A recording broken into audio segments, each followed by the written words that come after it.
high-visibility vest. Aren't thing. all those things kind of the police's job? Do they also want us to stick a load of cones in the back of the car, just in case, and maybe a radio and a notepad and a pencil? But if they're turning us all into policemen, we could stop other motorists and help ourselves to 130 of their euros. Yes, we could stop Brits on the last tolls just before Calais, who are rushing to get the ferry and have been speeding. Has anyone here been caught speeding in France?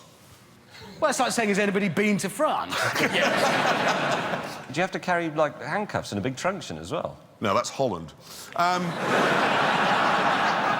Now, Richard, tell me, when you go to work at the BBC in London, where do you park your car? Well, Jeremy, I park it in the car park at the BBC, underground, where everybody else parks. That's where do you park? I park in the underground car park. It's a bit of a walk, but that's what you're supposed to do. Yeah. Now, there is a loading bay just outside our office, which is a lot more convenient, but obviously there's no parking there. Now, I took a photograph in this loading bay this week, OK?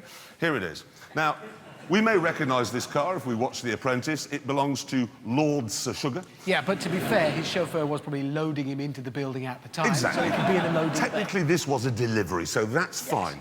More worrying is this, OK? If we zoom in. Now, right there's a little Fiat Panda parked, blocking the door, and the honest working men whose job is to deliver things to the BBC. And I'm wondering, Hammond, who has a little black Fiat Panda? I don't know. At the BBC?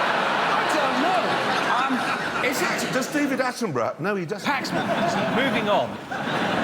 Most important news of the week. As we know, road safety campaigners are forever telling us these days that driving is extremely difficult. It's so difficult that you couldn't possibly do something else at the same time. But we disagree with them. We absolutely... We think driving is easy and you can do pretty much anything while you're driving in perfect safety. We do think that, and a couple of weeks ago, he said to prove that point, he would drive around our track while sewing a button onto a shirt. OK, who'd like to see me try that? Yes, I would. There you go, we got it on tape. This is a little Suzuki Swift. There's me at the wheel, and here I am sewing a button on as I drive. Try and get it back underneath again before we get to the hammerhead, which is tricky because I've got too many chins and I can't really see what I'm doing. Memo to self, lose weight. So there you are, ladies and gentlemen, you can do it. You can sew a button. Yeah. Now, it goes on a bit, hold on, because after you'd said you'd do that, James then said he reckoned he could drive a lap of our track in a car whilst in a sleeping bag.